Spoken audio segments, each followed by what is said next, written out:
आज 16 तारीख के सेशन में हम लोग नेटवर्क कमांड्स के बारे में करेंगे। पिछले सेशन में मैंने आपको सबनेटिंग कंप्लीट करवाया था और जिन्होंने देर में ज्वाइन किया या बाद में ज्वाइन किया तो वो आप अपना रिकॉर्डिंग सेशन जो है वो यूट्यूब पे आ गया होगा, वहां से देख लें। आज का जो सेशन है हमारा वो नेटवर्क कमांड्स के बारे में। आज के सेशन की शुरुआत नेटवर्क कमांड से करेंगे। नेटवर्क कमांड्स जो है वो ये एग्जाम में भी आया हुआ है सवाल। किस ईयर आया है ये अभी नहीं मुझे अभी पता है, बट ये एग्जाम में आया है, तो ध्यान है कि ये बड़ा इंपॉर्टेंट रोल प्ले करता है, ना सिर्फ एग्जाम में बल्कि कुछ कमांड्स के लिए, प्रैक्टिकल कमांड्स के लिए भी ये बहुत अच्छा ऑप्शन है हमारे लिए। तो नेटवर्क कमांड्स जो कि नेटवर्क में यूज करेंगे, हर एक कमांड, यहाँ 6, 7, 8 कमांड्स हैं। ये आपसे सवाल करेगा कि कुछ नेटवर्क कमांड्स के बारे में बताइए, 4 नेटवर्क कमांड्स के बारे में बताइए, या ये शॉर्ट नोट में 3 नंबर में आपको ये सवाल दे देगा। तो इसलिए ध्यान रहे, ये बहुत इंपॉर्टेंट कैटेगरी में ये आता है। पहला है आर्प, ARP। ARP का पूरा नाम एड्रेस रेजोल्यूशन प्रोटोकॉल होता है। ARP एक सर्विस है, प्रोटोकॉल सर्विस है नेटवर्क की, और ये एड्रेस ट्रांसलेशन यानी रेजोल्यूशन करने का काम करती है। रेजोल्यूशन यहाँ पे, रेजोल्यूशन यहाँ पे इस रेफरेंस में, इस कंटेक्स्ट में रेजोल्यूशन का मतलब है ट्रांसलेशन, वरना रेजोल्यूशन हॉरिजॉन्टल और वर्टिकल पिक्सेल्स के मल्टीप्लिकेशन को भी कहते हैं। यहाँ रेजोल्यूशन ग्राफिक मॉनिटर का नहीं, यहाँ रेजोल्यूशन नेटवर्क ट्रांसलेशन करने के लिए ये नेटवर्क एड्रेस ट्रांसलेशन करती है। क्या है नेटवर्क एड्रेस ट्रांसलेशन? देखिए, आपके कंप्यूटर में 2 तरह के एड्रेस होते हैं, फिजिकल और लॉजिकल। फिजिकल एड्रेस होता है मैक एड्रेस। मैक एड्रेस के बारे में मैं आपको पहले बता चुका हूं कि हमारी मशीनों में एक मीडिया एक्सेस कंट्रोल एड्रेस होता है जो कि 6 बाइट्स का होता है, और 6 बाइट्स का डिजिटल यानी बाइनरी में, और 12 डिजिट का, 12 डिजिट का वो हेक्सा में होता है। और वो नंबर मशीन की नेटवर्क इंटरफेस कार्ड यानी लैन कार्ड का आइडेंटिफिकेशन करने के लिए होता है। तो जैसे ही हम अपनी मशीनों में आईपी एड्रेस डालते हैं, ये आर्प सर्विस उस आरपी एड्रेस को मैक एड्रेस के साथ बाइंड कर देती है, यानी ट्रांसलेट कर देती है। तो ये ट्रांसलेशन करके एक तो अपने का करके रखती है, एज वेल एज जैसे ही हम नेटवर्क में अपनी मशीनों को कनेक्ट करते हैं, तो ये हमारी मशीन क्या करती है, हमारी मशीन में आर्प और स्विचेस में रन होने वाला आर्प हर जगह रन होता है।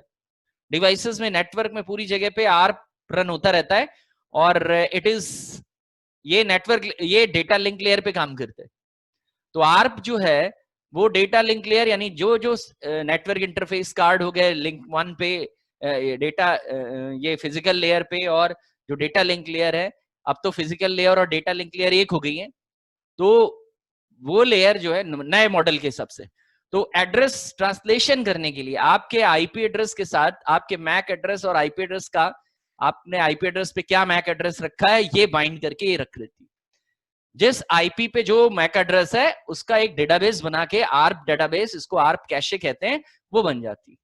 अब जितने जितने की कैशे, जितने जितने की इंफॉर्मेशन आपका पीसी एक्सेस कर पाया है, यानी नेटवर्क में रखते ही पीसी जो है वो एक दूसरे को कुछ मैसेज पास ऑन करते हैं, मैसेज एक दूसरे के पास आते जाते हैं, और ये जो मैसेज पैकेट्स होते हैं इनमें एक दूसरे के बारे में भी जानकारी रहती है, और वो एक दूसरे की जानकारी इकट्ठा करके अपनी डेटाबेस में स्टोर कर लेते हैं। तो आर्प के अंदर आपके कंप्यूटर ने क्या आर्प डेटाबेस बनी है उसके अंदर, और उनमें अपने एज वेल एज बाकी रेस्पेक्टिव मैक एड्रेसेस क्या है, और उनका आईपी एड्रेस क्या है, उन आईपी पे मैक एड्रेस क्या है, ये पूरा एक डेटाबेस बना के रख ली जाती है।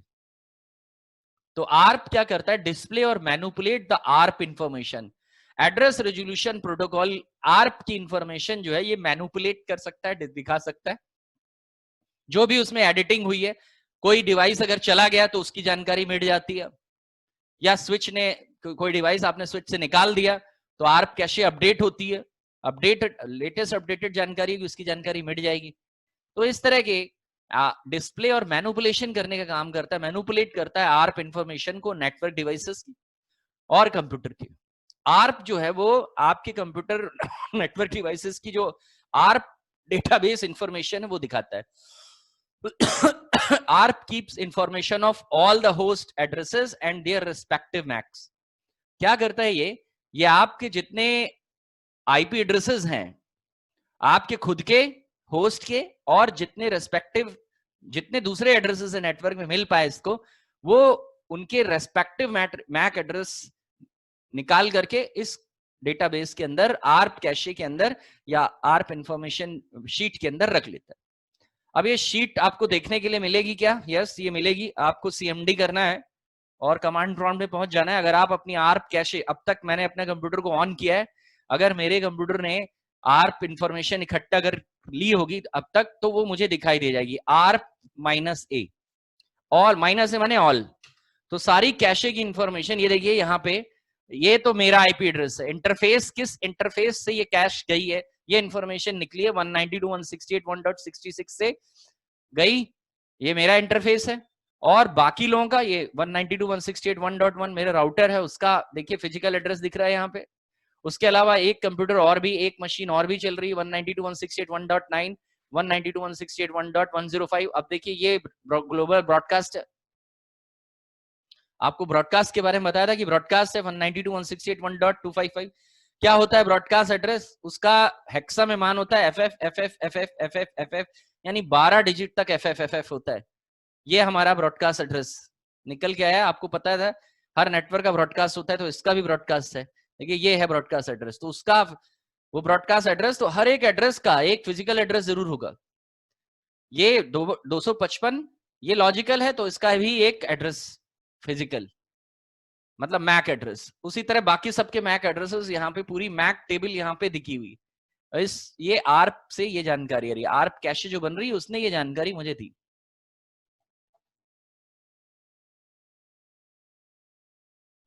तो आर्प क्या करेगा, आपको आपके आईपी एड्रेस के साथ उसका जो फिजिकल एड्रेस अटैच है वो आपको दिखाएगा, रिजॉल्व ट्रांसलेट करके। दूसरा कमांड है होस्ट नेम। होस्ट नेम क्या करता है? होस्ट नेम, होस्ट माने जिस कंप्यूटर पे बैठ के या जिस कंप्यूटर पे सर्विस चल रही है, that is host. Host name command displays computer name और सर्वर का नाम। अब कंप्यूटर या तो वर्क स्टेशन में काम कर रहा होगा या सर्वर बना होगा। वर्क स्टेशन मतलब क्लाइंट या फिर सर्वर। तो आप इसको देख लीजिए कैसे चलाते हैं। सीएमडी किया हमने और एक बार होस्ट नेम चलाया, मुझे मेरे कंप्यूटर का नाम पता लग जाएगा। देखिए क्या है, डेस्कटॉप / आप भी ऐसे करके अपने कंप्यूटर का नाम पता करने के लिए होस्ट नेम कमांड को यूज कर सकते हैं। आईपी कन्फिग, इसमें से कुछ कमांड मैंने कभी चला के भी आपको दिखाए होंगे। IP config, MS DOS utility. MS DOS का एक टूल है, ये DOS से चल रहा है, अभी तक ये गया नहीं है यहां से और आगे भी कभी नहीं जाएगा। Display network setting and details about your IP address, subnet mask, default gateway.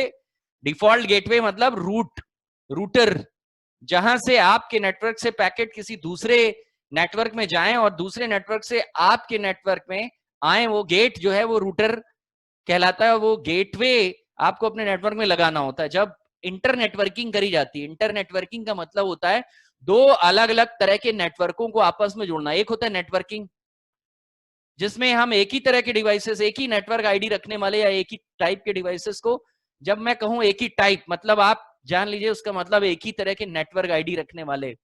तो जब हम एक ही टाइप के नेटवर्क, एक ही टाइप के डिवाइसेस को कनेक्ट करते हैं तब कोई समस्या नहीं है। लेकिन जब दो अलग अलग तरह के नेटवर्कों को कनेक्ट करते हैं तब असली समस्या आती है, क्योंकि उनकी नेटवर्क आईडी सिमिलर नहीं होगी। तो उनके बीच में गेट बनाना पड़ेगा, जिसको हम लोग बोलते हैं गेटवे। गेटवे हमेशा दो डिसिमिलर सिस्टम्स के बीच में लगाया जाता है जो एक दूसरे के बिल्कुल भी कंपैटिबल नहीं हो। अब कहीं पे class A IP address use हो रहा हो, कहीं पे क्लास C, तो ये दोनों एक दूसरे के कंपैटिबल नहीं है। तो इनको आपस में कंपैटिबल, यानी इधर से पैकेट उस नेटवर्क में जाएंगे कैसे? मेरे क्लास A के नेटवर्क के पैकेट क्लास C के नेटवर्क के पैकेट को समझेंगे ही नहीं। क्यों? क्योंकि उनके अंदर एड्रेस किसी और का है, वहां तक उनकी पहुंच नहीं। तो बीच में गेट लगाएंगे, दैट इज रूटर। रूटर यही काम को करने के लिए बना है। तो डिफॉल्ट गेटवे आपके नेटवर्क का रूटर एड्रेस क्या है, ये सब बातें आपको आईपी कॉन्फ़िग के जरिए सब पता लग जाएगी। तो हम आईपी कॉन्फ़िग करते हैं और पता करते हैं मेरे नेटवर्क का कॉन्फ़िगरेशन क्या है। आईपी कॉन्फ़िग, जैसे आईपी कॉन्फ़िग करेंगे ये मुझे बताएगा कि मेरा आईपी एड्रेस क्या है। 192.168.1.66 मेरा सबनेट मास्क क्या है देखिए 255.255.255.0 क्या मेरा नेटवर्क सबनेटेड है? नहीं, मेरा नेटवर्क, मैं जिस नेटवर्क में हूं वो क्लासफुल आईपी एड्रेस है, क्योंकि हमारे पास बहुत सारे कंप्यूटर हैं। हमारे पास 40 कंप्यूटर तो लैब में रखे हैं और बाकी कंप्यूटर उसके बाद फ्रंट ऑफिस के कंप्यूटर, तो 50-60 कंप्यूटर फिर बैंक के कंप्यूटर्स। तो इस वजह से हमारे पास नेटवर्क में हमको फुल क्लास चाहिए, इसलिए सबनेट नहीं की गई है। डिफॉल्ट गेटवे मेरे राउटर यानी एयरटेल के नेटवर्क से कनेक्ट करने के लिए जो गेटवे बनाया है, गेट बनाया है, वो है 192.168.1.1। आमतौर पे जो आपको सर्विस प्रोवाइडर से जो आईपी एड्रेस मिलेगा वो यही रहेगा और गेट भी यही रहेगा। लेकिन अभी डीएनएस और उनकी इंफॉर्मेशन अगर आपको चाहिए तो आईपी कॉन्फिग /ऑल ऑल जानकारी देगा। ये अब आपको आपका मैक एड्रेस भी बताएगा। देखिए ये आ रही है जानकारी इस बार, देखिए शुरू से देखेंगे कहां है हमारा, ये देखिए ये वाली है ये नई जानकारी।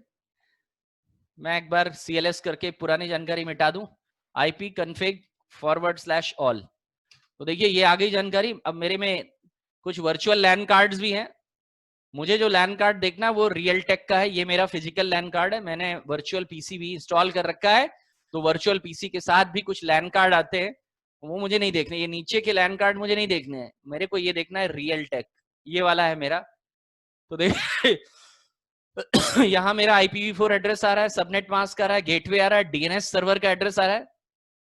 तो मुझे और भी जानकारी कंप्लीट और साथ में मेरा फिजिकल एड्रेस भी दिखा रहा है। तो इस एड्रेस पे ये वाला मैक एड्रेस पड़ा हुआ है, इस 66 नंबर के साथ मेरे जो मैक एड्रेस बाइंड है वो ये 48F0579B-D3 हेक्साडेसिमल में होता है। हेक्साडेसिमल में आपका मैक एड्रेस होता है। तो ये इसने मुझे दिखा दिया, ये हो गया मेरा IP config. Ping, ping command, ping is one of the most commonly used network utility command. जो सबसे ज्यादा इस्तेमाल होने वाली नेटवर्क यूटिलिटी आईपी कॉन्फिग के बाद सबसे ज्यादा जो इस्तेमाल होती वो ये है। Ping allows user to send message to another host.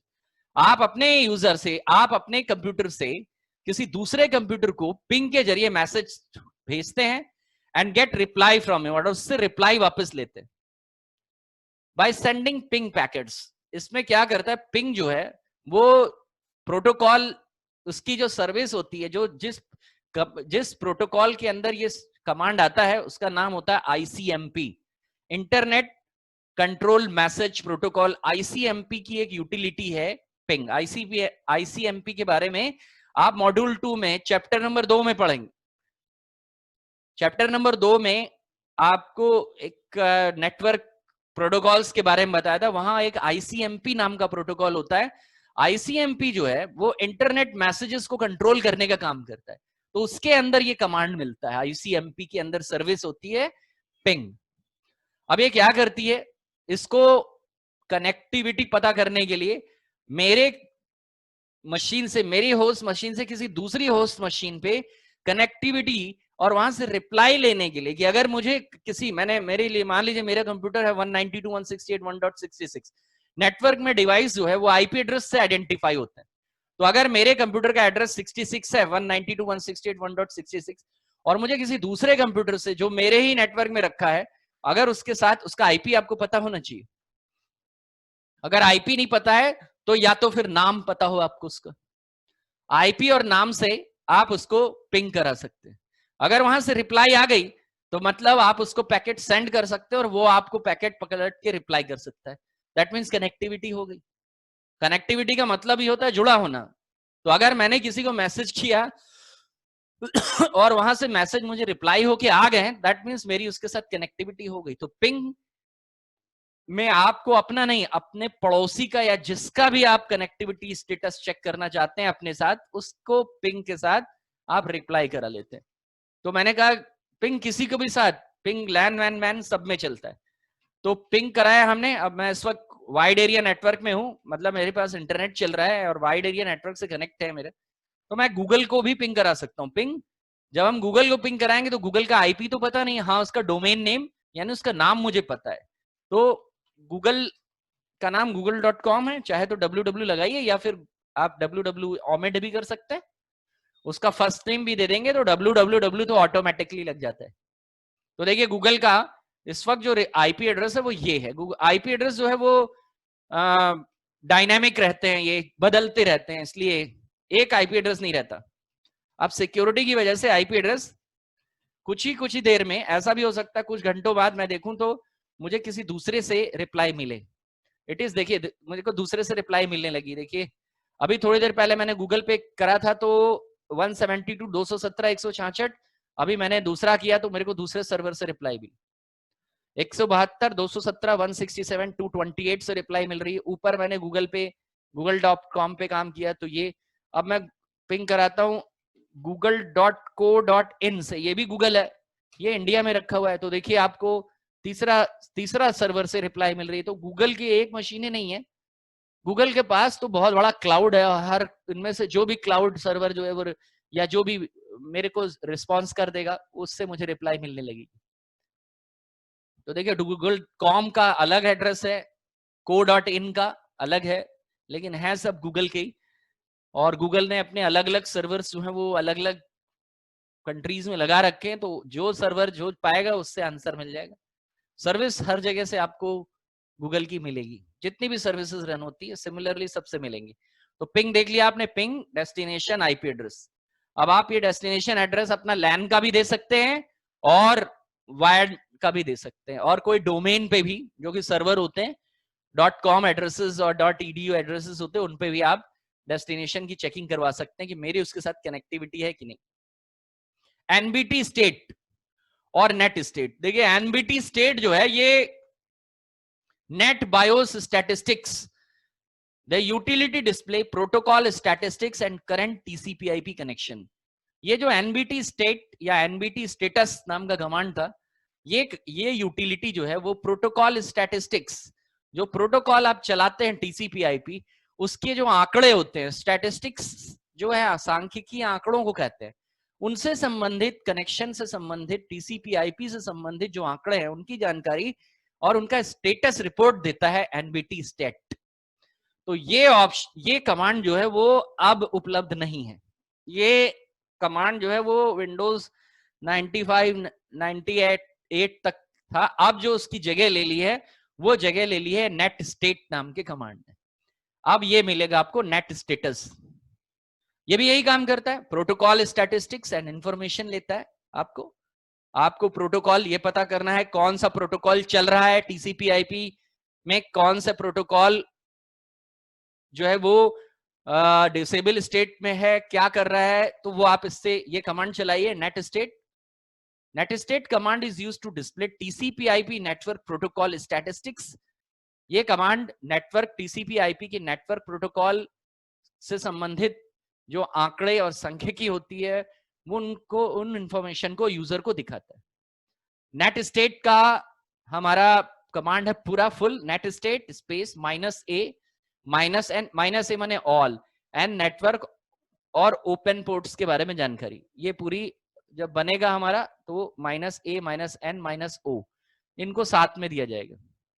तो हम यहाँ पे इसको चला के देख लेते हैं क्या जानकारी आती है। नेट स्टेटस -o -n और -a, देखिए ये जानकारी आई। कौन सा प्रोसेस आईडी चल रहा है, प्रोटोकॉल कौन कौन से हैं जो चल रहे हैं, लिसनिंग मतलब एक्टिव स्टेट में है, देखिए पूरा डिटेल्स में आ रहा है। मेरे कौन सी सर्विस 66 पे कौन कौन सी सर्विस, कौन से प्रोटोकॉल्स ऑन है, ये प्रोटोकॉल का पोर्ट एड्रेस है 139, ये सब, तो कनेक्शन एस्टैब्लिश हुआ कि नहीं, तो इसको बड़े डिटेल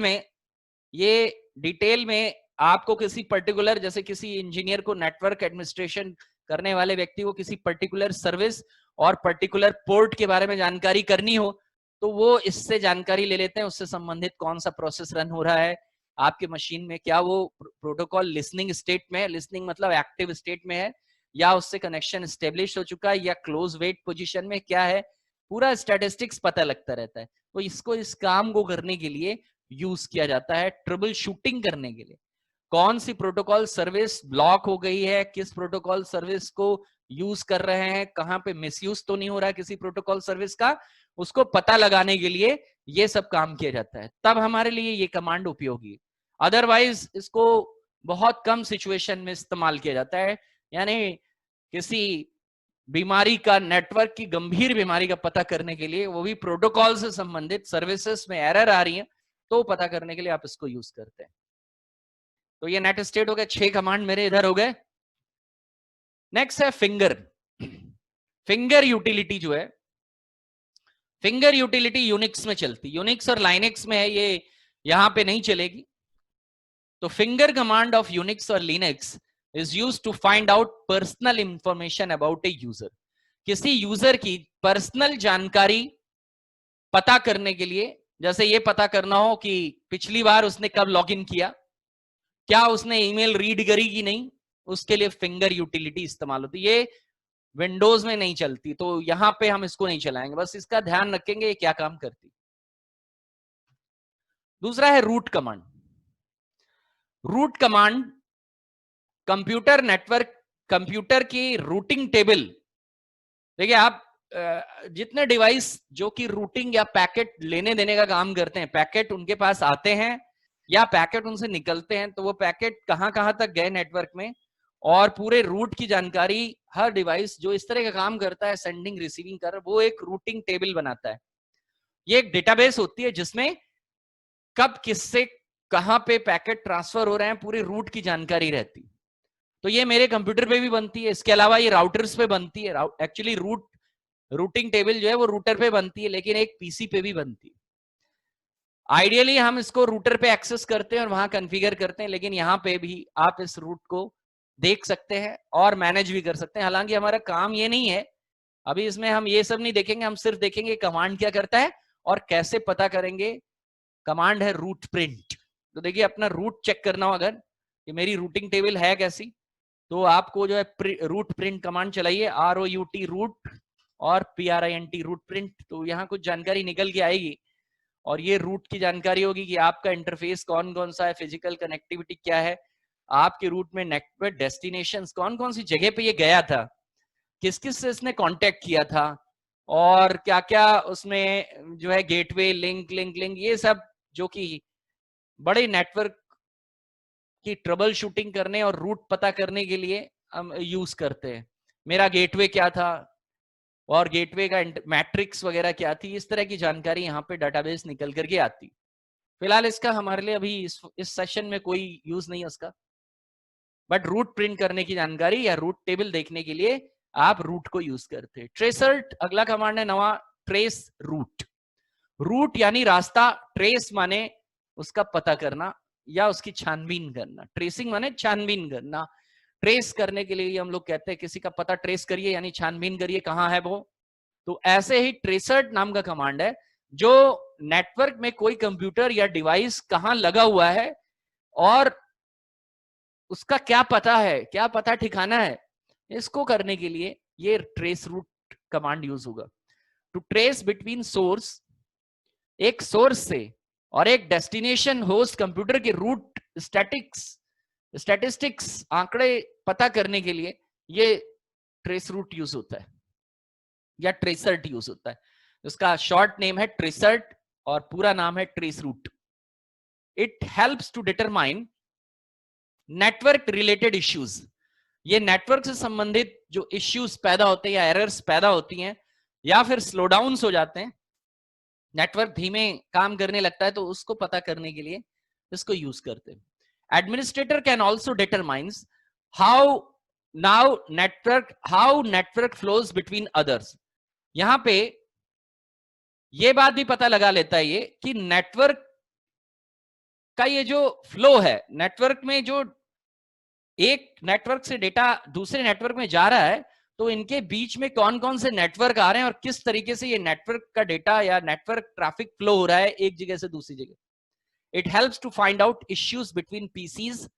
इसके जरिए आप पीसीज के बीच के इश्यूज, रूटर्स के इश्यूज और नेटवर्क के जो इश्यूज हैं उनको पता कर सकते हैं। इससे पता लग जाएगा मुझे कौन सा नेटवर्क और कौन सा पीसी बीच में नहीं काम कर रहा है, या कहां से मुझे स्लो डाउन, कितनी देर में स्लो रिप्लाई मिल रही है। तो ये भी पिंग के जैसे ही कमांड है, लेकिन पिंग से ज्यादा बढ़िया ये काम करता है। हाँ, इसमें टाइम, ये टेक्स टाइम। तो ट्रेस रूट, और जिस किसी का भी डेस्टिनेशन होस्ट माने दूसरे का, जिसका आपको रूट ट्रेस करना है उसका नाम दिया जाएगा यहाँ पे। अब डेस्टिनेशन होस्ट का या तो आईपी पता हो, और अगर आपको डोमेन पता है, नाम से भी ट्रेसिंग की जा सकती है, पिंग किया जा सकता है।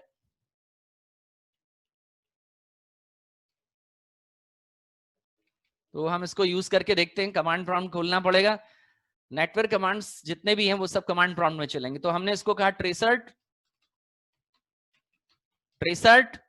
www.google.com।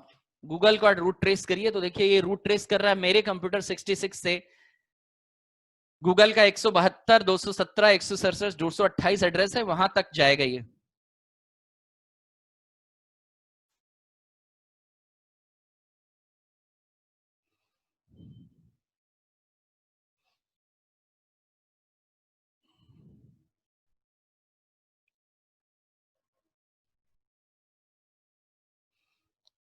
इस तरह करके पूरा ये 172, 217, 166, 228 तक पहुंच जाएगा। यहां पे डिले हो रही है, ये जो भी नेटवर्क है वहां से देर से रिप्लाई आ रही।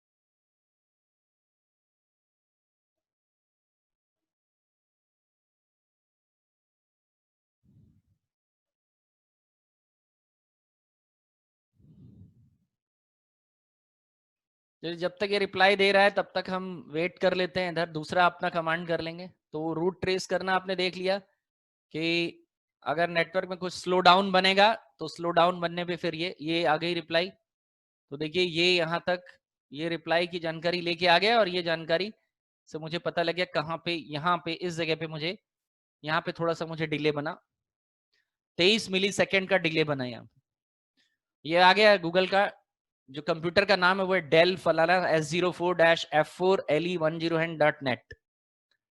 इस तरह करके मेरे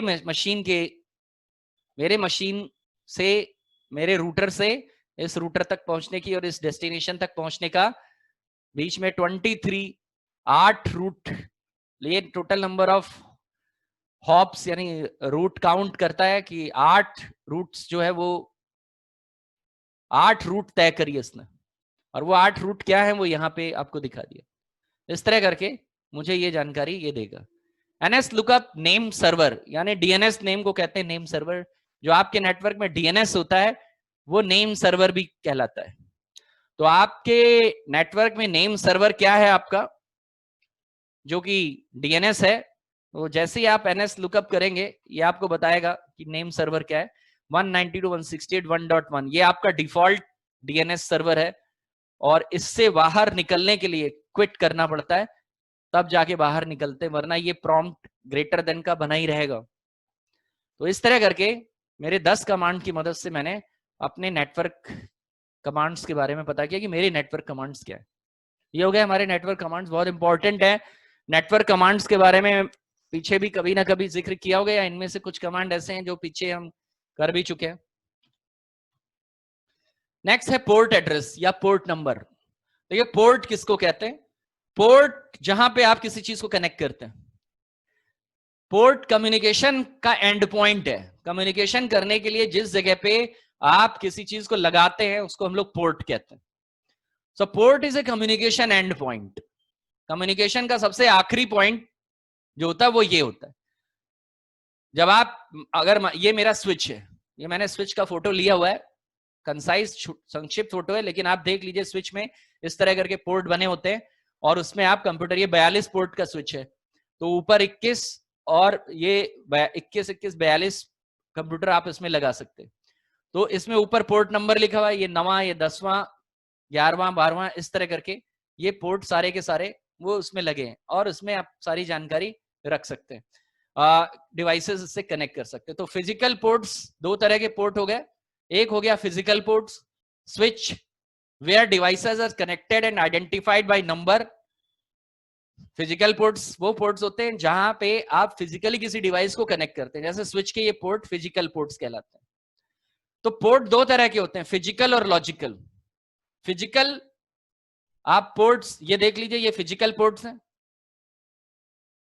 स्विच में लगे रहते हैं फिजिकल पोर्ट, या आपके कंप्यूटर में पीछे जो लैन पोर्ट लगा रहता है उसको हम लोग फिजिकल पोर्ट कहते हैं। दूसरे हो गए हमारे लॉजिकल पोर्ट्स। लॉजिकल पोर्ट्स कौन से होते हैं? लॉजिकल पोर्ट्स होते हैं वो जो कि आंखों से नजर नहीं आते, और वो किसी पर्टिकुलर कंप्यूटर सर्विस को आइडेंटिफाई करने के लिए होते हैं, किसी प्रोग्राम को, किसी एप्लीकेशन को आइडेंटिफाई करने के लिए ये पोर्ट होते हैं, ये लॉजिकल पोर्ट्स कहलाते हैं। और ये लॉजिकल पोर्ट या आपके नेटवर्क में होंगे या इंटरनेट पे होंगे, और एप्लीकेशन या प्रोग्राम इनकी मदद से एक दूसरे से कम्युनिकेट करते हैं। ये नंबर में होते हैं, संख्या में होते हैं, और ये 16 बिट बड़े, उनकी लेंथ जो है मैक्सिमम 16 बिट की होती है। 16 बिट की डेसिमल मान 65,536 होता है। यानी कि जितने भी कंप्यूटर में सर्विसेज रन हो रही हैं, एफटीपी हो रही है, डीएनएस हो रही है, एचटीटीपी हो रही है, आपके एफटीपी, आईमैप, एसएमटीपी, ये जो जितनी भी एप्लीकेशंस, और इसके अलावा जितनी भी एप्लीकेशंस हम लोग इस्तेमाल कर रहे हैं, फायरवॉल हो गया, ये हो गया, ये तमाम तरह के लोग कोई ना कोई पोर्ट नंबर या एक न्यूमेरिकल आईडी नंबर, जिसको पोर्ट कहते हैं, लॉजिकल पोर्ट कहते हैं, वो इस्तेमाल करती है, और उसी से उसकी पहचान होती है। तो ये 16 बिट का इंटीजर पोर्ट नंबर होता है, यानी इंटीजर माने न्यूमेरिक। तो एक न्यूमेरिक पोर्ट नंबर होता है जो कि हर तरह के प्रोग्राम या एप्लीकेशन को असाइन कर दिया जाता है। This number is assigned automatically by the OS. ये अपने आप ओएस असाइन करता है, मैनुअली बाय द यूजर, और it is set as a default for some popular application.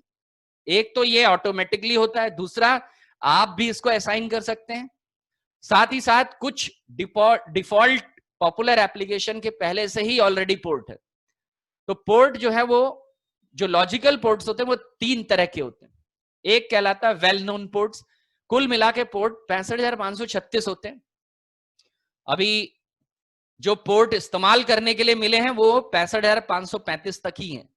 होते 65,536 हैं, लेकिन कुछ एक पोर्ट जो है 0 नंबर का पोर्ट जो है वो हट गया, तो 0 से लेके, तो अब जो पोर्ट मिला है अब इस्तेमाल करने के लिए वो 65,535 तक ही है।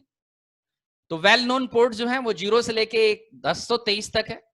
ये IANA, internet assigned number authority, इन्होंने रिजर्व करके रखे हैं, और ये पर्टिकुलर सर्विस जो पॉपुलर सर्विस हैं उनको दिए गए हैं। जैसे पोर्ट नंबर 21 एफटीपी को दिया है, तो पोर्ट नंबर 21 अब आप किसी और सर्विस के लिए यूज नहीं करेंगे। अगर आपने किया तो एफटीपी सर्विस डिस्टर्ब होगी। डीएनएस 63, एचटीटीपी का पोर्ट नंबर है 80। हालांकि हम चाहे तो ये पोर्ट नंबर चेंज भी कर सकते हैं। तो ये वेल नोन पोर्ट हो गया, ये 0 से लेके 1023 तक होते। रजिस्टर्ड पोर्ट, ये नॉन प्रिविलेज्ड यूजर्स के लिए, यानी अब आप अगर अपना कोई पोर्ट नंबर असाइन करना चाहते हैं अपनी तरफ से, तो वो आप 1024 से 449,151 के बीच में। और डायनेमिक पोर्ट्स जो कि टीसीपी और यूडीपी सर्विस इस्तेमाल करते हैं, वो 49,151 से 65,535 तक पोर्ट नंबर होते। तो इस तरह करके लॉजिकल पोर्ट्स जो है वो हमारे अलग अलग बटे हैं। एक वेल नोन पोर्ट हो गया, एक रजिस्टर्ड पोर्ट हो गए, और डायनेमिक पोर्ट्स हो गए। Broadcast domain versus collision domains. हम डोमेन्स के बारे में बात करते हैं। डोमेन किसको कहते हैं? देखिए, डोमेन जो है वो एरिया होता है जहां पे रखे हुए डिवाइसेस, डोमेन माने एरिया, उस एरिया में रखे हुए डिवाइस को डोमेन, उस एरिया में जितने भी डिवाइस रखे हैं उसका मतलब वो एक एरिया में रखे हैं, और उस एरिया को अंग्रेजी में डोमेन भी कहते हैं।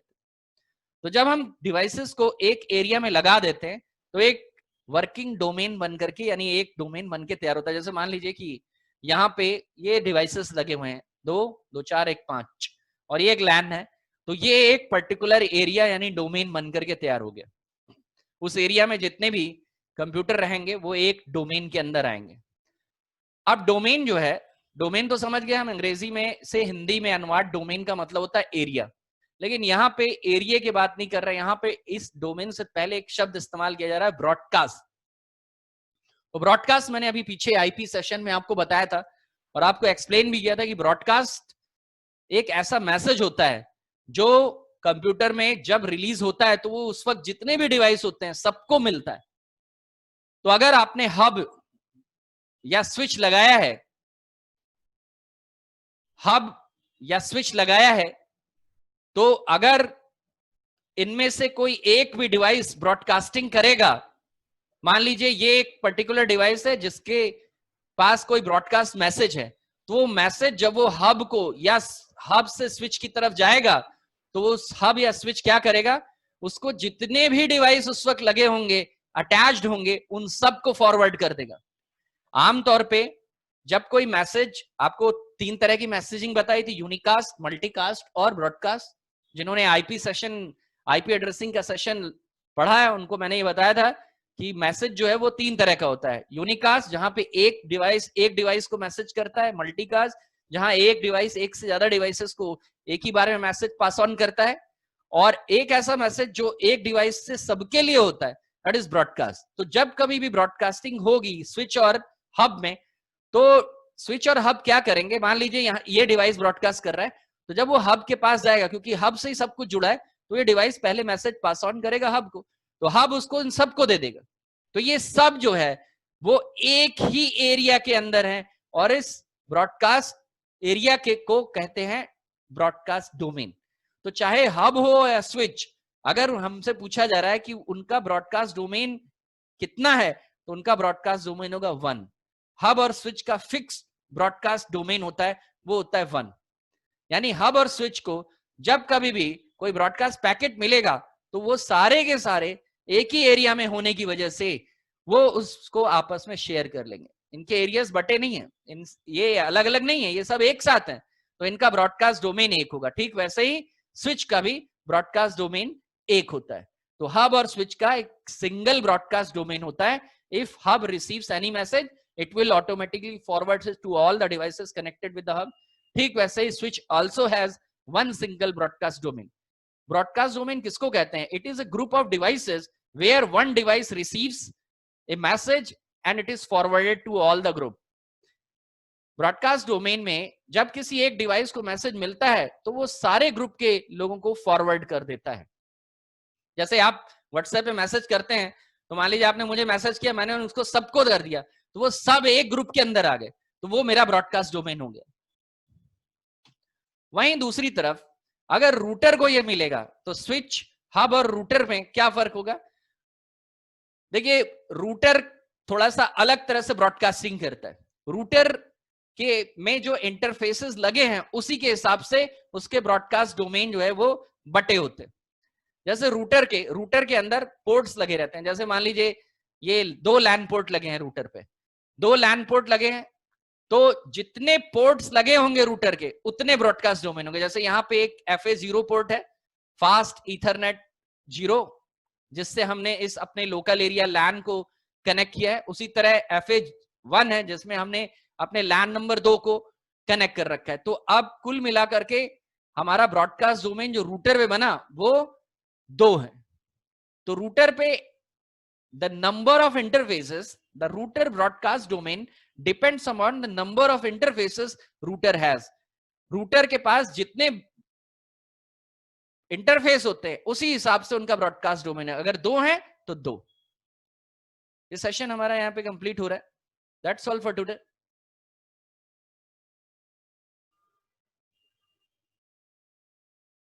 So students,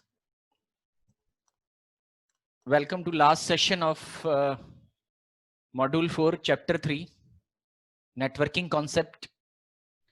आज जो सुबह का मॉर्निंग सेशन में कुछ कंटेंट रह गया था वही हम आज यहाँ पे फिनिश करेंगे। पीछे हमने इस चैप्टर में IP addressing, subnetting, network commands आज हमने सुबह किए थे, जिसमें network commands ARP, host name, IP config, ping, NBT status, net status, इनके बारे में पता किया था कि ये कमांड्स क्या काम करते हैं। और मैंने इनमें से कुछ कमांड्स को पहले भी चला के दिखाया है। कुछ कमांड्स आप इसमें पहले जानते हैं, पिंग जैसे कमांड हो गए या आईपी कॉन्फिग जैसा कमांड हो गया, इसको हम पहले कर चुके हैं। कुछ कमांड्स आपने नहीं किए तो वो मैंने आपको यहाँ पे करके दिखा लिए, साथ ही सिंटेक्स भी है, और सिंटेक्स को आप वीडियो में देखेंगे और उसके बाद चला करके आप इसको चेक कर लें। देखो बहुत कठिन नहीं है, आपको बस कमांड देखना है कि क्या है वो। अभी आज की बारी है, पोर्ट नंबर भी बताया था मैंने, ये भी आपको बताया था कि पोर्ट क्या होते हैं। पोर्ट हार्डवेयर और एप्लीकेशन पोर्ट्स या लॉजिकल पोर्ट्स, फिजिकल पोर्ट्स और लॉजिकल पोर्ट्स, दो तरह के पोर्ट्स होते हैं। फिजिकल पोर्ट्स जिसमें फिजिकली किसी डिवाइस को कनेक्ट करते हैं हम, वो फिजिकल पोर्ट्स कहलाते हैं हमारे। जहां पे कोई डिवाइस को, किसी एक डिवाइस को दूसरे डिवाइस से कनेक्ट करने के लिए कोई स्लॉट या पोर्ट बना होगा। जैसे कि एक take an example of switch, ये स्विच बना है और इस स्विच में हमारे पास बहुत सारे पोर्ट्स हैं, और एक इथरनेट लैन बनाने के लिए हम लोग स्विच को यूज करते हैं। तो इसका जो पोर्ट है it is LAN port, RJ45 port है ये। तो ऐसा ही पोर्ट मेरे पीसी में, लैपटॉप में बना होगा, जिससे मैं अपने पीसी को स्विच में कनेक्ट कर सके, अपने लैन को एक्सपेंड कर सकता हूं। तो ये हार्डवेयर पोर्ट्स हैं या फिजिकल पोर्ट्स हैं, इन पे मैक एड्रेस रहेगा। अब आ रही आती लॉजिकल पोर्ट्स की। लॉजिकल पोर्ट्स, हमने एप्लीकेशन, आपको बताया था कि एक एप्लीकेशन लेयर होती है, एप्लीकेशन हाईएस्ट लेयर है। तो इतनी एप्लीकेशंस और प्रोसेसेस हमारे कंप्यूटर में चलते हैं, हजारों, थाउजेंड्स ऑफ प्रोसेसेस। तो हर एक प्रोसेस और एप्लीकेशन और उसकी सर्विस को आइडेंटिफाई करने के लिए भी उस पे एक नंबर दिया जाता है। देखिए मशीनें जो है वो नाम नहीं, नंबर आइडेंटिफाई कर लेती हैं जल्दी, क्योंकि वो नंबर में ही डेटा प्रोसेस करती हैं। तो इसीलिए एप्लीकेशन लेवल पे भी सर्विसेज बनाई गई जिनको, और पोर्ट्स बनाए, हर एक सर्विस को पहचानने के लिए उसको एक खास पोर्ट नंबर असाइन कर दिया गया। हर एक एप्लीकेशन, हर एक प्रोग्राम जो रन हो रहा है उसको, वो एक खास तरह के पोर्ट नंबर से वो सर्विस रन होती। अब ये पोर्ट जो है 16 बिट के, 16 बिट को डेसिमल में बदलेंगे तो आता है 65,536। तो कुल मिलाकर के हमारे पास जो लॉजिकल पोर्ट है वो 3 कैटेगरी के हैं, well known ports, registered ports और डायनामिक पोर्ट्स। इनको हमने सुबह बता दिया था इनकी क्या क्या रेंज है। आज और अभी की बारी है हमारी, दो टॉपिक हम यहां करेंगे। सबसे पहले broadcast domain versus collision domain क्या होता है। पहले हम इसका जिक्र करेंगे कि ब्रॉडकास्ट डोमेन क्या होता है। डोमेन माने एरिया। देखिए डोमेन के दो मायने होते हैं, दोनों मायने हमने देखे। एक तो डोमेन यानी कोई सर्वर जो इंटरनेट पे डोमेन नेम सर्विस, ये उसके बारे में नहीं। डोमेन माने एक एरिया को भी कहते हैं जिसमें वो कंप्यूटर रखे रहते हैं। ब्रॉडकास्ट करने वाला एरिया वो कहलाता है ब्रॉडकास्ट डोमेन। इसमें जितने भी डिवाइस होंगे, जितने भी डिवाइस रखे होंगे, जितने भी डिवाइस उस नेटवर्क में आते होंगे, उस डोमेन में कनेक्टेड सारे डिवाइस, उनको, उनमें से किसी भी डिवाइस को जब कोई मैसेज मिलेगा, ब्रॉडकास्ट मैसेज, आपको मैंने पीछे बताया था कि हमारे मैसेजिंग जो है वो 3 तरह की, IPv4 में 3 तरह की मैसेजिंग चलती है। यूनिकास्ट मैसेज, जहां एक से एक को मैसेज किया जाता है, मल्टीकास्ट, जहां एक से कईयों को किया जाता है, और एक होता है ब्रॉडकास्ट मैसेज। पीसी ब्रॉडकास्ट या प्रोटोकॉल ब्रॉडकास्ट करते हैं जरूरत के लिए, कुछ मैसेज उनको सबको पास ऑन करना है, कोई जानकारी ऐसी है जो सबको पास ऑन करनी है। तब ऐसे में अगर कोई ब्रॉडकास्ट फ्रेम आता है, स्विच मान लीजिए, हब और स्विच लगा है, सबसे पहले हम देखेंगे ब्रॉडकास्ट डोमेन किसके कितने बड़े होते हैं। हमारे 3 मुख्य डिवाइस यहाँ पे हमें स्टडी करने, हब, स्विच और रूटर। तो इनके ब्रॉडकास्ट डोमेन होते कितने बड़े हैं, ये हमें यहां पता लगा के बताना है। कुछ सवाल किसी एग्जाम में, एक आध सवाल इससे भी आया है, तो आपको बस ब्रॉडकास्ट 1 नंबर का सवाल होगा, कहेगा हमने 4 पीसी एक स्विच से कनेक्ट करे, बताइए ब्रॉडकास्ट डोमेन कितने होंगे। तो देखिए कितने होंगे ब्रॉडकास्ट डोमेन वो कैलकुलेट करना हो, चाहे हब लगाओ या स्विच।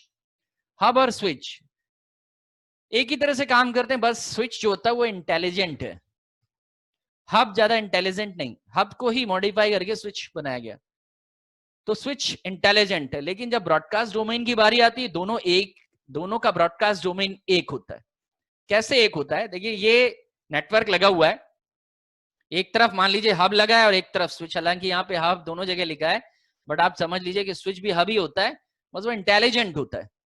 इंटेलिजेंट इसलिए होता है कि उसके पास मैक टेबल होती है, और मैक टेबल के दम पे वो जो है सारी फॉरवर्डिंग पॉइंट टू पॉइंट करता है, जो हब नहीं कर पाता। तो हब जो है, जब उसके किसी पोर्ट पे, मान लीजिए ये डिवाइस है, ये सारे कंप्यूटर हमने एक नेटवर्क में कनेक्ट कर दिए, एक लैन में कनेक्ट कर दिए। अब इनमें से कोई एक ब्रॉडकास्ट कर रहा है। ब्रॉडकास्ट वो मैसेज होता है जब कोई डिवाइस पीसी या इस तरह का डिवाइस बनाता है, वो मैसेज बनता है उसके पास से, तो उस नेटवर्क में जितने भी लोग रहते हैं उन सब के पास वो मैसेज पहुंच जाता है। तो अगर मान लीजिए यहां पे मेरा डीएचसीपी सर्वर है और एक डीएचसीपी ब्रॉडकास्ट बननी है, तो वो जब हब के, क्योंकि वो डिवाइस स्टार टोपोलॉजी में लगे हैं, स्टार टोपोलॉजी में जो डिवाइस हैं वो सीधे एक दूसरे की बजाय सेंट्रल स्विच से कनेक्ट होते हैं। तो सबसे पहले ये जो ब्रॉडकास्ट फ्रेम होगा वो हब या स्विच के पास जाएगा, स्विच देखेगा कहां से आया है, सोर्स क्या है और डेस्टिनेशन क्या है। तो डेस्टिनेशन में ब्रॉडकास्ट एड्रेस जैसे ही वो देखेगा, वो सारे पैकेट्स जो ब्रॉडकास्ट फ्रेम है उसको सारे लोगों को फॉरवर्ड कर देगा, सारे लोगों को फॉरवर्ड कर देगा जितने इस नेटवर्क में हैं। तो इनका ब्रॉडकास्ट डोमेन हो गया एक, ये सब एक ही नेटवर्क डोमेन में एक ही ब्रॉडकास्ट एरिया के अंदर आ गए। तो स्विच और हब का ब्रॉडकास्ट डोमेन एक होता है। हब और switch has a single broadcast domain.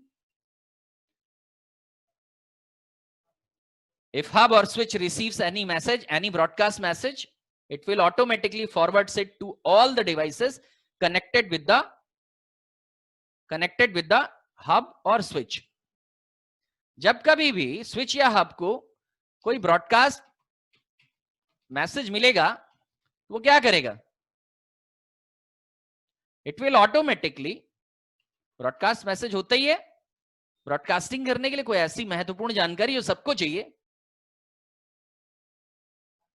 तो वो सबको फॉरवर्ड कर देगा। जितने भी इंटरफेसेस पे डिवाइस लगे, प्रिंटर लगा हो, कुछ भी लगा हो, भले ही उसको उससे मतलब ना हो, लेकिन वो सारे डिवाइसेस को वो मैसेज पास ऑन कर देगा। तो देखा जाए तो जितने भी डिवाइस यहाँ पे लगे हैं, यहाँ पे 2 2 4 1 5 डिवाइस लगे हैं, तो 5 के 5 एक ही डोमेन में, यानी एक ही एरिया में, एक ब्रॉडकास्ट डोमेन में आ गए। तो स्विच और हब का एक ब्रॉडकास्ट डोमेन होता है। अब बारी आती रूटर की। रूटर के साथ थोड़ा सा अलग है, ठीक है।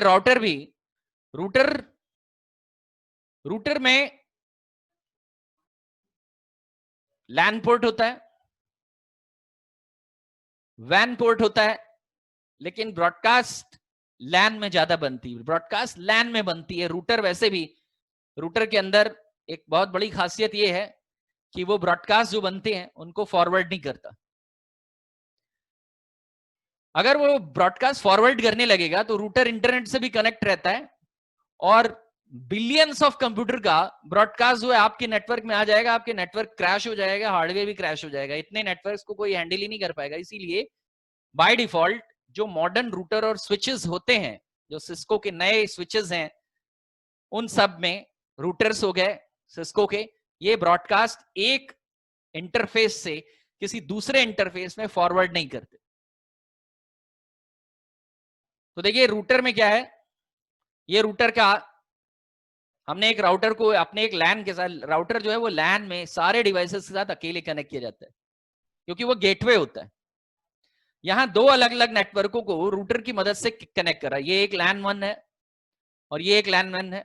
इसका ब्रॉडकास्ट डोमेन, अभी ये पहले स्विच के साथ कनेक्ट था, तो एक ब्रॉडकास्ट डोमेन ये था और एक ब्रॉडकास्ट डोमेन ये था, दोनों अलग अलग थे। इन दोनों लैनों को मिलाने के लिए हमने बीच में राउटर लगा दिया। तब सवाल यह है कि अब रूटर का ब्रॉडकास्ट डोमेन कितने होंगे, कैसे कैलकुलेट किया जाएगा? जितने इंटरफेस उतने broadcast domain. Very simple. Router कभी भी एक इंटरफेस से ब्रॉडकास्ट दूसरे इंटरफेस पे फॉरवर्ड नहीं करता है। रूटर कभी भी एक इंटरफेस के ब्रॉडकास्ट को दूसरे इंटरफेस पे फॉरवर्ड नहीं करता है। वहीं स्विच, अब देखिए स्विच दो प्रकार के आते हैं, एक मैनेज्ड स्विच और एक अनमैनेज्ड स्विच। तो जो मैनेज स्विच होते हैं उनमें ब्रॉडकास्ट रोकने के लिए, लेकिन जो अनमैनेज स्विच होते हैं उनमें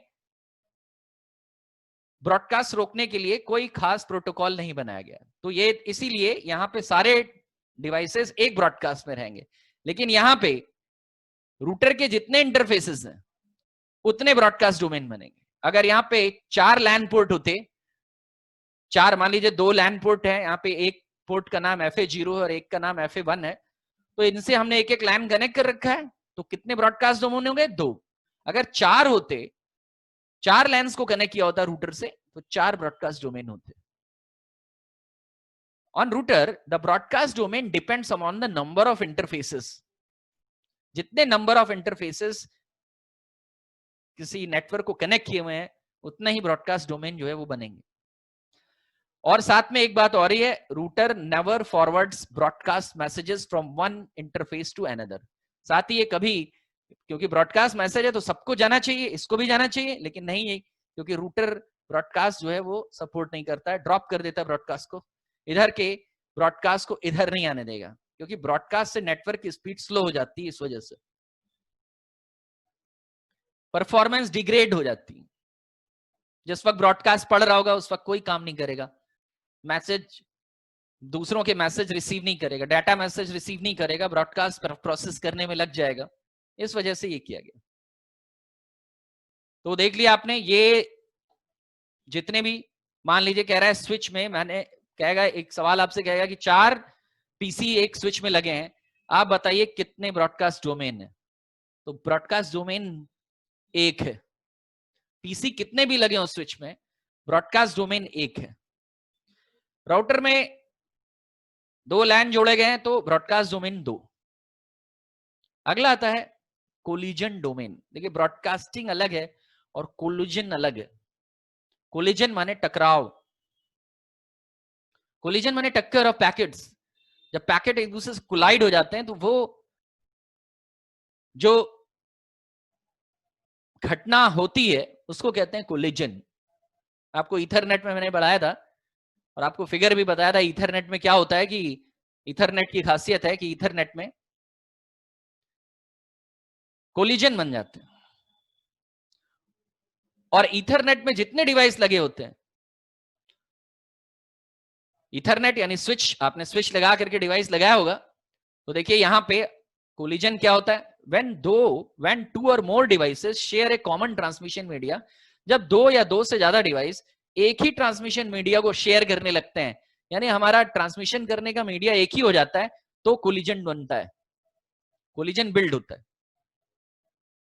अब हब में क्या होता है, अब यहां हब और स्विच में ब्रॉडकास्ट डोमेन तो एक ही था, लेकिन कोलिजन जो है वो थोड़ा अलग अलग है।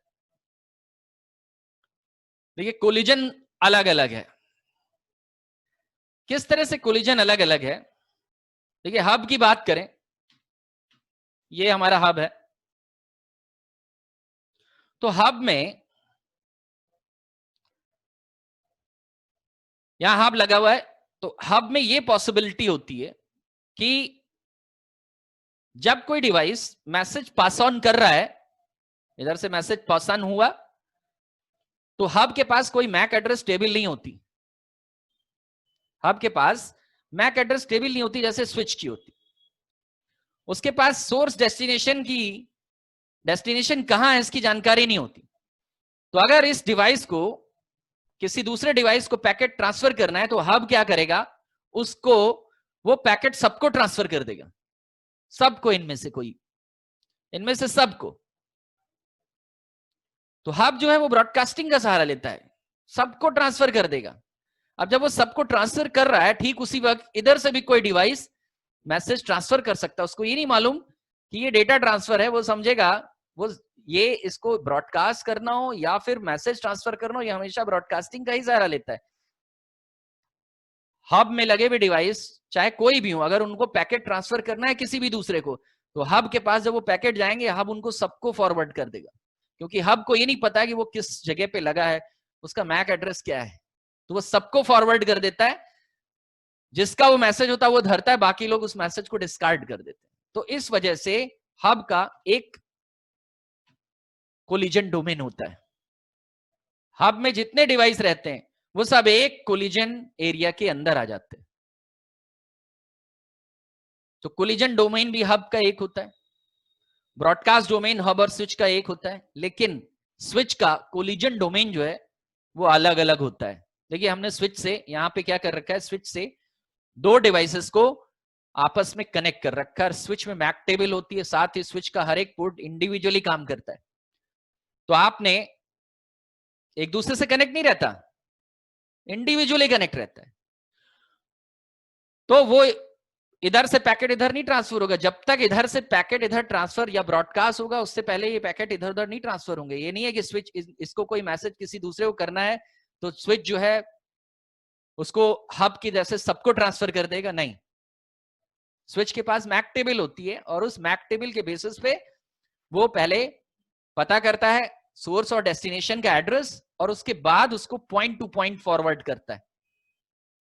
तो इस वजह से पॉइंट टू पॉइंट फॉरवर्ड करने की वजह से हब के मुकाबले ज्यादा इंटेलिजेंट होने की वजह से स्विच के साथ थोड़ा डिफरेंट कोलिजन डोमेन। क्या है डिफरेंस?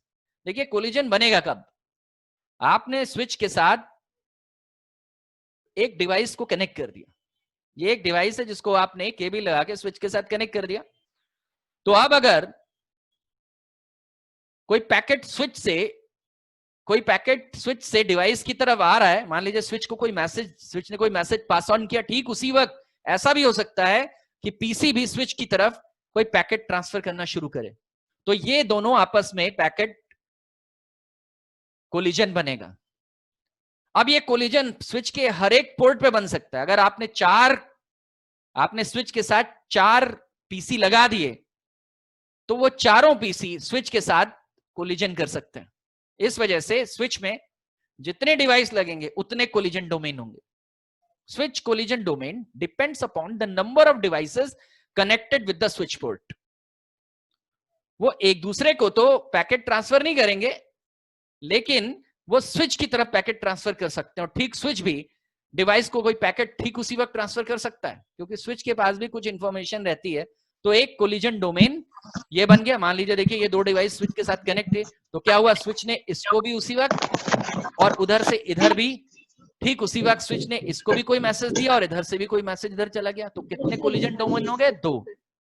इंडिविजुअल होते हैं ये पोर्ट जो है वो एक दूसरे से इंडिविजुअली कनेक्ट होता है, जबकि स्विच में सब अब में सब एक साथ कनेक्ट होते हैं। ये फर्क है। तो ये 2 कोलिजन डोमेन हो गए। अब रूटर की बारी आती है। देखिए रूटर के कोलिजन डोमेन कैसे कैलकुलेट करेंगे। स्विच में अब आप ये सवाल करेगा कि हमने 8 डिवाइस एक स्विच के साथ कनेक्ट किए हैं, 8 डिवाइस, 8 पीसी एक स्विच के साथ कनेक्ट हो गए। बताइए कितना बड़ा कोलिजन डोमेन है। तो कोलिजन डोमेन भी 8 होगा, 8 कोलिजन डोमेन बनेंगे। वहीं अगर हब होगा तो 1 कोलिजन डोमेन होगा और 1 ब्रॉडकास्ट डोमेन होगा। 8 डिवाइस अपने स्विच के साथ कनेक्ट हैं। आपका ब्रॉडकास्ट डोमेन कितना होगा? 1। ब्रॉडकास्ट डोमेन और कोलिजन डोमेन दोनों अलग अलग चीज होती हैं। कोलिजन को रिप्रेजेंट करता है और ब्रॉडकास्ट मैसेजिंग को। ब्रॉडकास्ट और कोलिजन जो है वो 2 अलग अलग सिचुएशन है। कोलिजन माने पैकेटों को का आपस में टकरा जाना। जब सेम टाइम पे एक ही मीडिया में 2 लोग साथ साथ साइमल्टेनियस ट्रांसफर करने लगते हैं पैकेट्स को, तो वो पैकेट एक दूसरे से टकरा जाएंगे। तो स्विच में अगर 10 डिवाइस लगे हैं तो स्विच पीसी को और ठीक उसी वक्त पीसी भी स्विच को मैसेज पोर्ट से भी मैसेज ट्रांसफर कर सकता है, ठीक स्विच भी उसी पोर्ट से लगे डिवाइस को मैसेज ट्रांसफर कर सकता है। तो एक कोलिजन यहां बन सकता है, एक कोलिजन यहां बन सकता है। 2-4 और डिवाइस लगाया आपने स्विच से तो सबके बीच में कोलिजन बन सकता है। तो स्विच में जितने पोर्ट पे जितने डिवाइस लगे हैं उतने कोलिजन होंगे, उतने कोलिजन डोमेन बनेंगे। In the below example 2 devices are connected with the switch. 2 devices, यहां इस एग्जांपल में 2 डिवाइस आपने स्विच के साथ कनेक्ट किए, कितने कोलिजन डोमेन हो गए? 2। अब बारी आती है रूटर की। देखिए रूटर के कोलिजन डोमेन को कैसे कैलकुलेट करेंगे। हमने एक तरफ क्या किया है, इसमें हब लगा रखा है और एक तरफ स्विच लगा रखा है। अगर दोनों तरफ हब है तब तो चिंता करने की जरूरत नहीं है, क्योंकि हब का एक ही सिंगल डोमेन होता है, कोलिजन भी और ब्रॉडकास्ट भी। लेकिन अगर स्विच लगा रखा है अगर स्विच लगा रखा है तब सिचुएशन जरा चेंज हो जाएगी, तब हमें कोलिजन डोमेन चेक करने पड़ेंगे। देखिए कैसे चेक करेंगे, यहां पे स्विच के एक इंटरफेस से हमने हब लगाया है और स्विच के दूसरे राउटर के एक इंटरफेस से हमने हब लगाया है और राउटर के दूसरे इंटरफेस से हमने स्विच कनेक्ट किया है। तो कैलकुलेट करना है कि अब कितने कोलिजन डोमेन्स बनेंगे। तो एक कोलिजन डोमेन देखिए ये बन रहा है, हब का एक कोलिजन डोमेन होता है। ऊपर देखिए हब, जितने भी डिवाइस लगे हैं हब से, ये लगा है और ये राउटर से आपने कनेक्ट किया है, तो एक कोलिजन डोमेन हो गया। हब से जितने डिवाइस लगे हैं, इसको इस हब से आपने इस रूटर को भी कनेक्ट किया है और इन दोनों को कनेक्ट किया है, तो हब का कह रहा है एक कोलिजन डोमेन हो गया। तो एक कोलिजन डोमेन ये हो गया, एक कोलिजन डोमेन ये हो गया। यहां कोलिजन हो सकता है इन सबके बीच में और ये सब एक ही कोलिजन डोमेन के अंदर आ रहे हैं। क्यों? क्योंकि हब से जितने भी डिवाइस कनेक्टेड होते हैं वो सब एक कोलिजन डोमेन में आते हैं। लेकिन स्विच के साथ यहां पे सिचुएशन चेंज। क्यों चेंज है? आपने इसको स्विच के साथ कनेक्ट किया, एक कोलिजन डोमेन ये स्विच को दे सकता है, तो स्विच भी इसको कोलिजन पैकेट ट्रांसफर कर सकता है, तो एक कोलिजन डोमेन तो ये बन गया। दूसरा, ये जो दो डिवाइस आपने कनेक्ट किए हैं ये इंडिविजुअली दो कोलिजन डोमेन जनरेट कर रहे हैं। तो कुल मिला के कितने कोलिजन डोमेन हो गए? 1 2 3 और 4। यहां 4 कोलिजन डोमेन्स बन रहे हैं, 4 कोलिजन डोमेन्स बन रहे हैं। तो ऐसे करके 4 किस तरह से बने? देखिए आपने ये दो डिवाइस, मैंने अभी बताया, स्विच के साथ जितने डिवाइस आप कनेक्ट करेंगे स्विच उनको भी मैसेज पास ऑन कर सकता है और वो भी स्विच को सेम टाइम पे मैसेज पास ऑन कर सकते हैं। यानी कोलिजन बनने की संभावना स्विच की उन डिवाइसेस के साथ रहती है। तो आपने ये रूटर को स्विच के साथ कनेक्ट किया, तो रूटर से स्विच और स्विच भी रूटर को कोई मैसेज ठीक एक ही समय पे पास ऑन कर सकते हैं। यानी एक कोलिजन यहां पे बन सकता है, एक पैकेटों का टकराव यहां हो सकता है। दूसरा, आपने स्विच के साथ भी इंडिविजुअली दो पीसी कनेक्ट कर रखे हैं, ये पीसी भी स्विच को और स्विच इनको मैसेज पास ऑन कर सकता है। तो ये दो इंडिविजुअल तो ये बन गए कोलिजन, और एक कोलिजन राउटर और स्विच के बीच में बन गया, 3 ये हो गए। एक आपने रूटर को हब के साथ कनेक्ट किया, ये 4। तो कुल मिला करके 4 कोलिजन डोमेन्स जो है वो इस फिगर में बन रहे हैं। इसमें आपको 2 कोलिजन डोमेन बन रहे हैं। इस तरह करके हमको ये बात कैलकुलेट करनी होगी कि किसमें हमें कितने कोलिजन डोमेन जो है वो बन रहे हैं, कितने ब्रॉडकास्ट डोमेन बन रहे हैं और कितने कोलिजन डोमेन बन रहे हैं। फर्क क्या है? ब्रॉडकास्ट में सारे लोग मैसेज, एक ही मैसेज सारे लोग रिसीव करते हैं, और तो जितने लोग रिसीव करते हैं वो सब एक नेटवर्क यानी एक डोमेन एरिया में आ जाते हैं। उसी तरह कोलिजन में क्या होता है? कोलिजन में दो डिवाइस सेम टाइम पे मैसेज ट्रांसफर करते हैं और पैकेट एक दूसरे से टकरा जाते हैं। तो इसकी संभावना हमें पता करनी है कोलिजन डोमेन। तो हब का तो एक कोलिजन डोमेन होता है, ये पहले ही बता दिया गया, हब में एक कोलिजन डोमेन होता है। हब का एक ब्रॉडकास्ट और एक कोलिजन है। हब में कोई दिक्कत नहीं, स्विच के साथ थोड़ा सा फर्क है, और वही फर्क आपको ध्यान रखना है। रूटर के साथ भी फर्क है, फर्क आप चित्र में देख लीजिए, मैंने चित्र में फिगर में आपको बता दिया कि किसमें क्या है। ब्रॉडकास्ट डोमेन करते वक्त भी आपको ध्यान रखना है, स्विच के जितने इंटरफेस होंगे उतने इंटरफेस एक्टिव हों और लगे हों उतने ब्रॉडकास्ट डोमेन होंगे। या जैसे कि यहाँ पे दो नेटवर्कों को आपने रूटर के साथ कनेक्ट किया है तो 2 ब्रॉडकास्ट डोमेन हो गए। वहीं यहाँ पे कोलिजन डोमेन जब कैलकुलेट करने की बारी आएगी तो हब का तो एक ही कोलिजन डोमेन होगा, वहीं स्विच के जितने डिवाइस आप लगाएंगे उतने कोलिजन डोमेन्स होंगे। अगर आपने 4 लगाया तो 4 कोलिजन, और रूटर का यहाँ पे 4 कोलिजन डोमेन बन रहा है, यहाँ स्विच का 2 कोलिजन डोमेन बन रहा है। ये हो गया आपके कोलिजन और ब्रॉडकास्ट डोमेन्स की हिस्ट्री।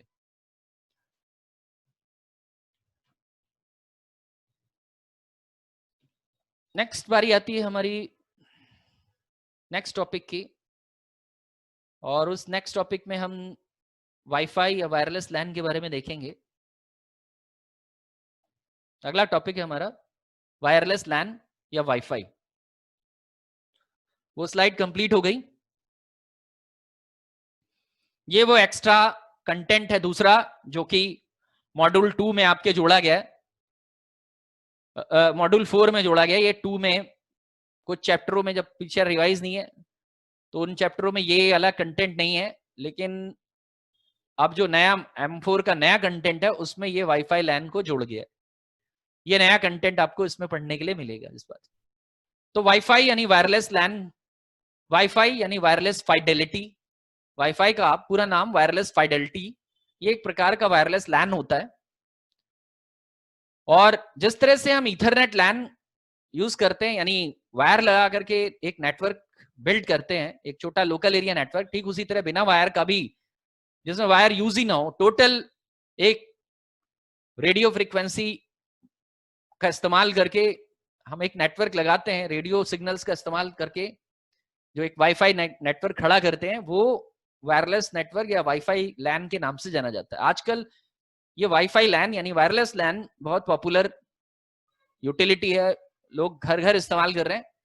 तो nowadays devices are connected without wire, बिना वायर के कनेक्शन ज्यादा बढ़िया होता है। क्यों? क्योंकि मोबिलिटी यानी चलते फिरते आप काम कर सकते हैं, because it provides the facility of mobility, चलते फिरते काम करने की सुविधा प्रदान करता है। और इसमें सिग्नल कौन सा होता है? Radio signal. इस तरह के लोकल एरिया नेटवर्क को वायरलेस लैन या डब्ल्यू लैन कहते हैं। देखिए ये वायरलेस लैन लगा हुआ, यहाँ पे एक चित्र में आप देख रहे हैं कि हमारा एक वायरलेस लैन है, जिस लैन में हमने कुछ लैपटॉप्स को और एक वायरलेस रूटर, आपको आप अगर किसी के घर में अगर वाईफाई लगा हो तो वो देखेगा कि उसको जो है एक मॉडेम या वायरलेस रूटर मिला है, जिसके वायरलेस, उसके मॉडेम या रूटर को वायरलेस एक्सेस पॉइंट कहते हैं, और उसमें इस तरह के पॉइंट्स लगे रहते हैं और उससे सारे डिवाइसेस को कनेक्ट कर दिया। तो आप अपना मोबाइल कनेक्ट कर लेते हैं, आप अपने लैपटॉप्स कनेक्ट कर लेते हैं। तो ये इस तरह से ये नेटवर्क सेटअप बैठाया जाता है।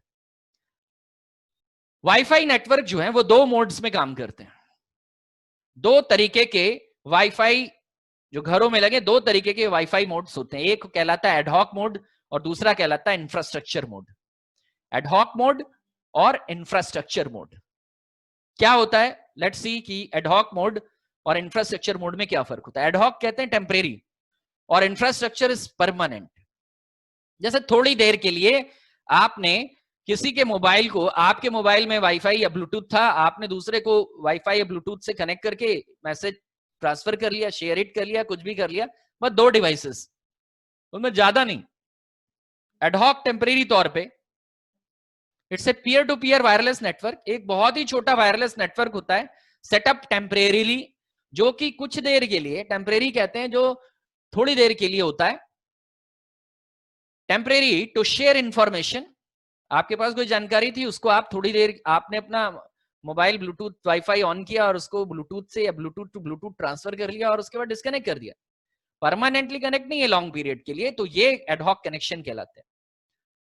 एग्जाम्पल है, दो एम्प्लॉय अपनी इंफॉर्मेशन को स्टोर्ड है उनके लैपटॉप में या उनके वाईफाई में, मोबाइल में, और उनको वो ट्रांसफर करना चाहते हैं, तो वाईफाई ब्लूटूथ की मदद से या वाईफाई की मदद से उनको, उन्होंने आपस में एडहॉक कनेक्शन बना के शेयर कर लिया। ये आप देख रहे हैं यहाँ पे एडहॉक कनेक्शन बना हुआ है, WLAN ad hoc mode peer to peer. तो इससे ये दोनों के बीच में, तो इनको आपस में कनेक्ट कर दिया है।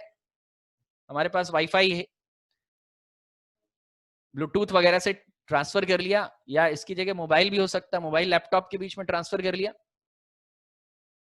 It is temporary and unreliable, ये टेम्परेरी होता है और कभी कभी इसमें कनेक्टिविटी इश्यू आती है।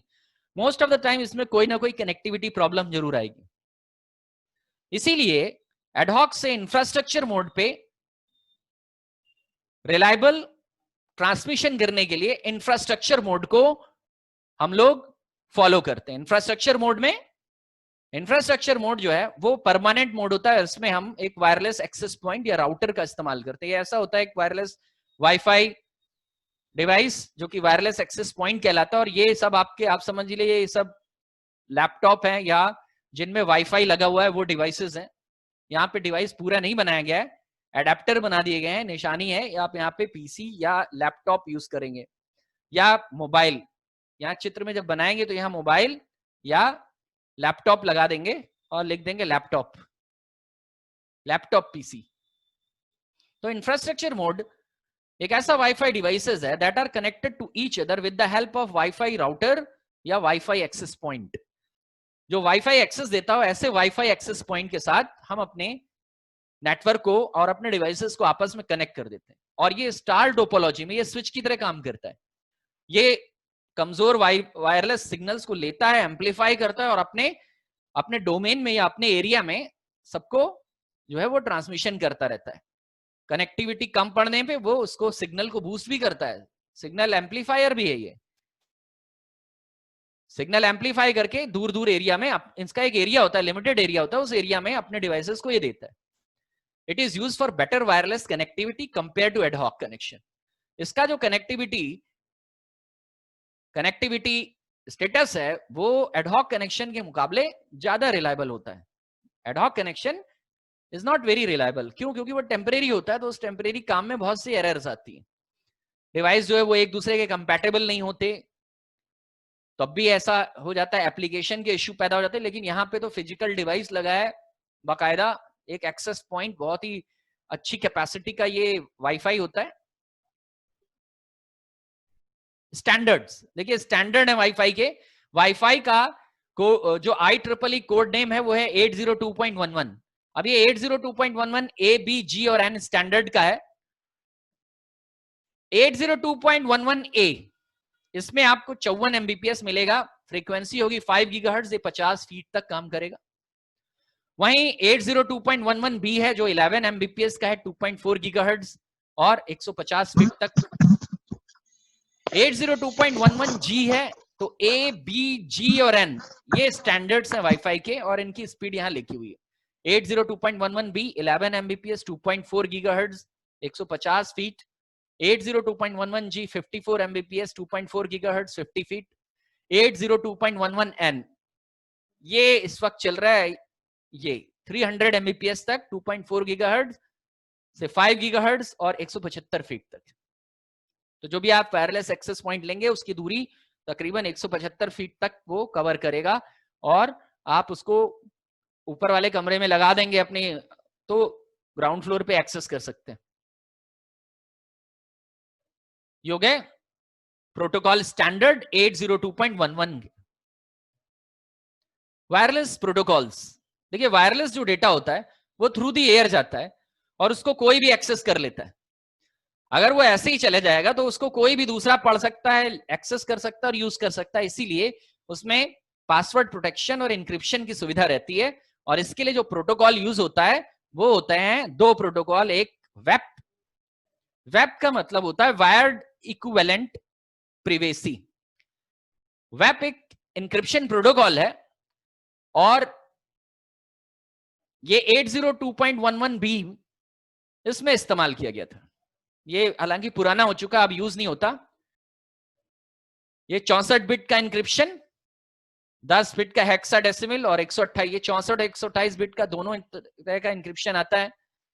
और एक 64 बिट की में जो की बनती पासवर्ड्स वगैरह वो 10 हेक्साडेसिमल के होते हैं और जो 128 बिट का होता है उसमें 26 हेक्साडेसिमल डिजिट यूज किए जाते हैं।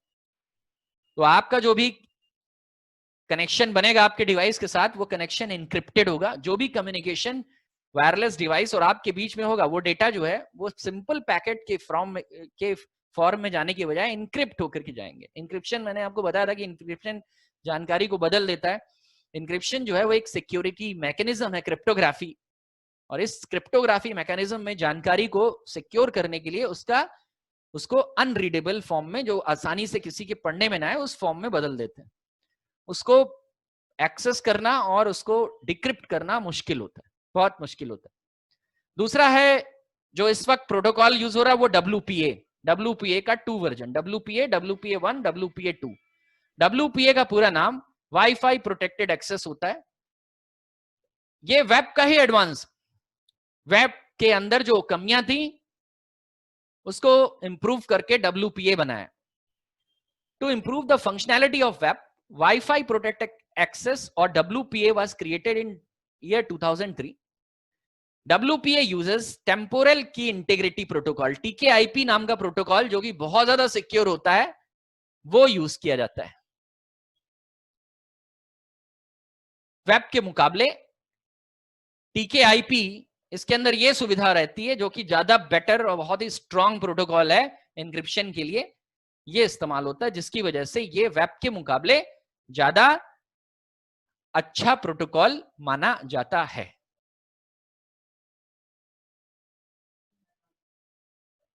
ये हो गया हमारा जो अभी तक का बचा हुआ सेशन था आपका कि वाईफाई क्या होते हैं और वायरलेस लैन, वायरलेस वाईफाई जिसको हम लोग वाईफाई बहुत प्रचलित भाषा में वाईफाई कहते हैं, उसके अंदर क्या हमको मिलता है, एडहॉक और इंफ्रास्ट्रक्चर मोड के दो कनेक्शन मिलते हैं। इंफ्रास्ट्रक्चर मोड में आपको एक्सेस पॉइंट यूज करने के लिए मिलता है जो कि ज्यादा बेटर है, रिलायबल है, स्टार ये स्विच की जैसे काम करने लगता है और एम्पलीफाई भी करता है सिग्नल्स को।